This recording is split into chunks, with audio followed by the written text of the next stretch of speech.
Novità nel cartellone degli spettacoli in programma per il quinto premio Vigata Andrea Camilleri, patrocinato dall'Enel Comune di Porto Empedocle. Sabato 19 agosto andrà in scena In questa grande epoca, l'opera di Giovanni Volpe che avrebbe concluso la rassegna teatrale nella serata del 20, ma che anticipa di 24 ore l'appuntamento con il pubblico. Serata domenica 20 agosto che vedrà invece salire sul palco la Bottega del Sorriso di Porto Empedocle con i Civitoti in pretura.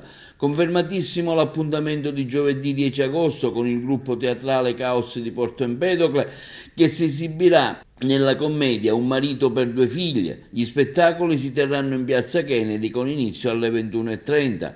Dopo il successo della serata inaugurale dello scorso 29 luglio con lo spettacolo messo in scena dal Laboratorio Vigata con l'opera Hey You, seguito il 30 luglio dall'ultima estate Falcone e Borsellino 30 anni dopo, portato in giro dall'ERT Emilia Romagna Teatro con KNK in piazza Kennedy, riecheggiano ancora le risate e le riflessioni regalate al pubblico dalla compagnia teatrale Martoglio di Grotte con Vulannu, Padre e Figlio, Dunni Piglio, dell'autore e regista Giovanni Volpe, protagonista l'Agrigentino di Grotte, applauditissimo Aristotele Cuffaro. Il direttore artistico Giovanni Volpe e il direttore organizzativo Mario Silvano si dicono quindi soddisfatti per l'andamento della rassegna teatrale a Porto Empedocle, sia in termini di qualità delle interpretazioni, sia per la risposta del pubblico, sempre numeroso, attento e rispettoso.